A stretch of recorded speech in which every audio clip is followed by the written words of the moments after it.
I think it's just something that does happen when you ride, and It's all part of the going experience. it's one of those things that, I mean, even if you're the best motorbike rider in the world, there are other people around that are looking out for you. It's a sad fact that it's probably inevitable that you've got that you will crash.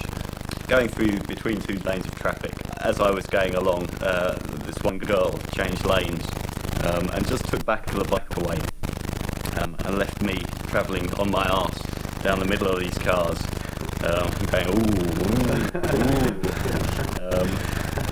quite a scary feeling. But I came to rest, lying spread-eagled in the middle of the road, and thinking, thank God for that, I got away with it. I lay there for a couple of minutes, what felt like a couple of minutes, and as I was laying there, my arm was run over by a car.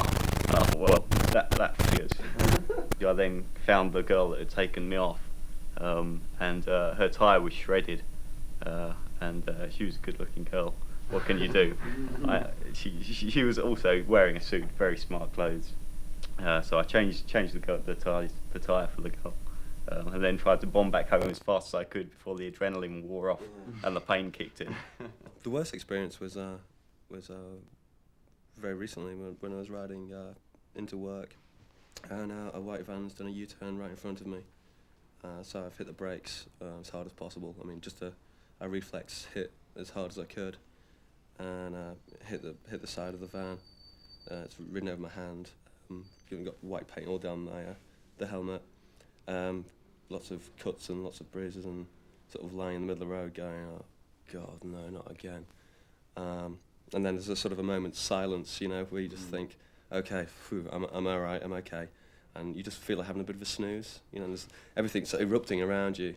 The people are running towards you, and the people saying, oh my God, take his helmet off. And there's another half going, oh my God, no, don't touch his helmet. And this one, there was a guy going, let's try and straighten his leg. And I was going, no, don't straighten my leg.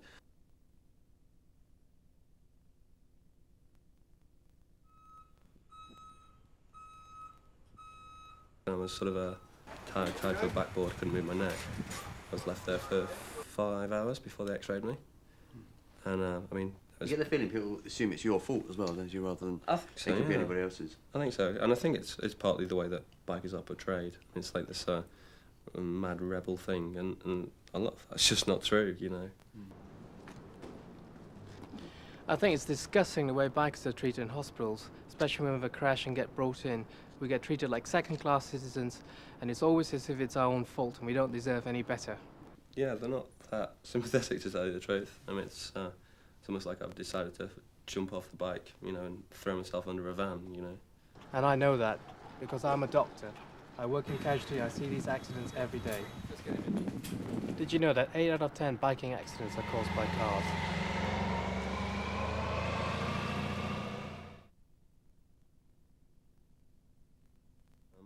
You start with, that's it. I'm getting out of this game. It's too scary. It's just not worth it. And then you sort of lay on your bed feeling absolutely terrible for a couple of days, and it really hurts. And then you start thinking again, or at least I did, about how do I get to work? How do I go and see my friends? How do I do this? How do I do that?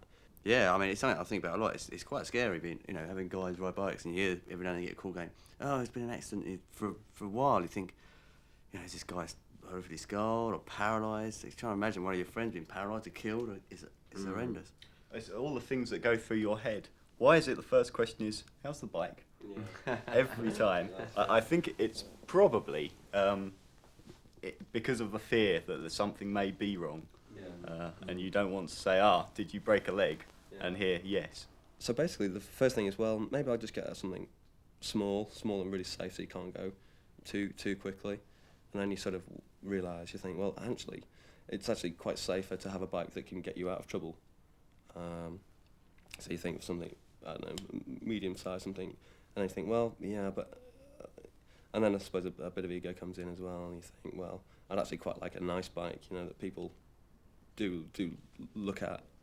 And before you know it, you're back to where you started. After a nasty scare, that's when you really sit down and you think, is this all worth it? And so far, every time has been yes. It most certainly is.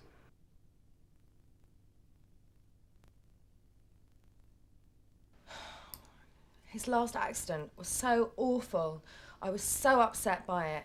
I've just had enough now. And it's not fun for me to find you in a hospital. Well, that's not fun stuff for me either. With half your limbs snapped off. Yeah, but I admit it's not fun. But the And wondering whether, you know, you're going to be able to walk again and all the rest of it, you know. It's just a complete worry and a stress. And, you know, I might be having a good time and suddenly I get this phone call and it's like, you know, the minutes before I know what's happened, you know, it's complete heart in mouth, and it's a huge stress to me. Yeah. Massive stress, and it's just like I can do without, and you know that. I do know that, but I think you should try. You should try because it's something that you can't put into words. The fun and the excitement, and you know, the freedom that it gives you. I just can't take any more now. So I've told him, it's bikes or me.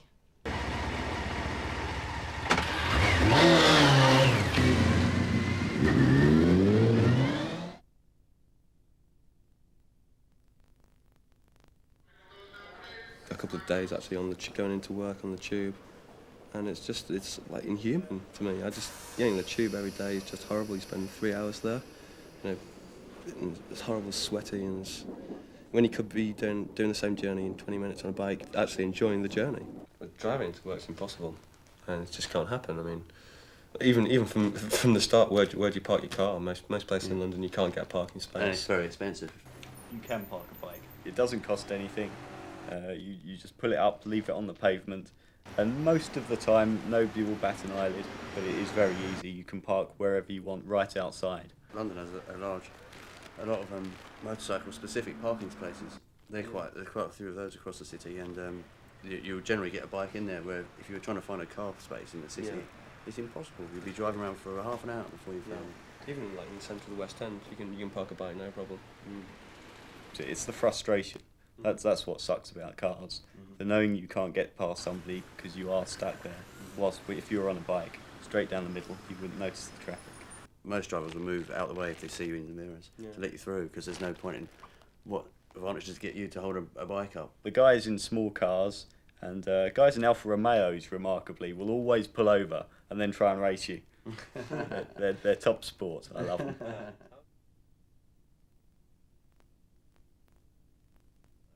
I've been a Porsche, a nice Porsche, was rather annoyed at the fact that he was sitting in the traffic and I wasn't. This was coming up to an open stretch of road, and when we got through the traffic, I was just coming home from work, and he was quite aggressive, driving quite aggressively and using all the power he had.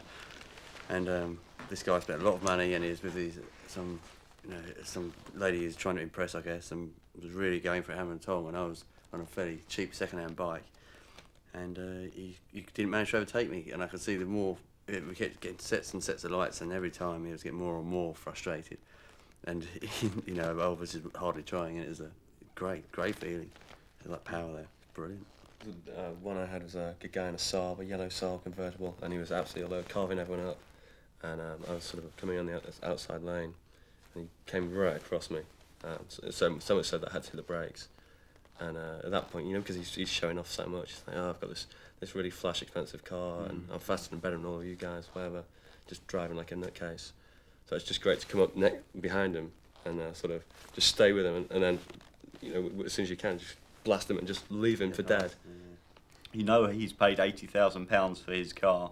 You've got a bike with equivalent performance that cost you £6,000 new, and less than that second hand. So it's good to know that despite all his success and wealth, he's still been suckered into buying a car. The best thing about bikes as well is they use less fuel, don't cause traffic jams, and you can park them anywhere. They're completely green, really efficient, and they're never going to they don't harm the environment as much as cars. Loser! It's a speed thing. It's the adrenaline. It just feels great. Give me what I need. Yeah, why not? Let's feed on speed. Feels so good to me. I'll let it bleed. Yeah.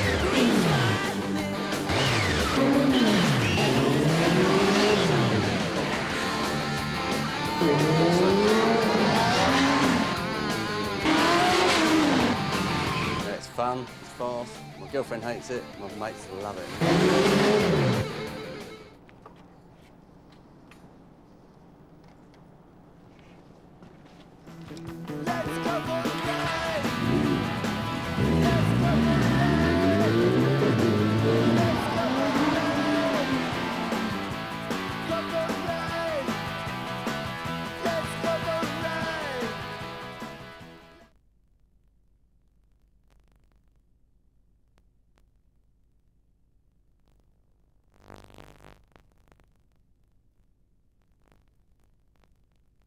Much like, oh, I've got this really flash expensive car and I'm faster and better than all of you guys, whatever, just driving like a nutcase. So it's just great to come up behind him and sort of just stay with him and then, you know, as soon as you can, just blast him and just leave him for dead. You know he's paid £80,000 for his car. You've got a bike with equivalent performance that cost you £6,000 new and less than that second hand. So it's good to know that despite all his success and wealth, he's still been suckered into buying a car. And the best thing about bikes as well is they use less fuel, don't cause traffic jams, and you can park them anywhere. They're completely green, really efficient, and they're never going to they don't harm the environment as much as cars. Loser! It's a speed thing. It's the adrenaline. It just feels great.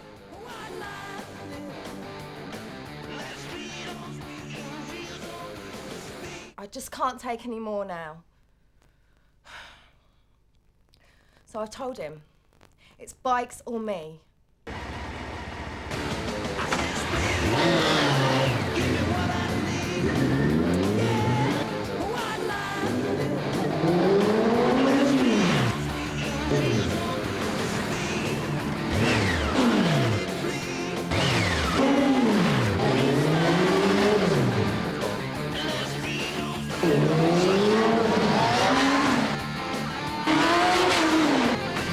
It's fun, it's fast, my girlfriend hates it, my mates love it.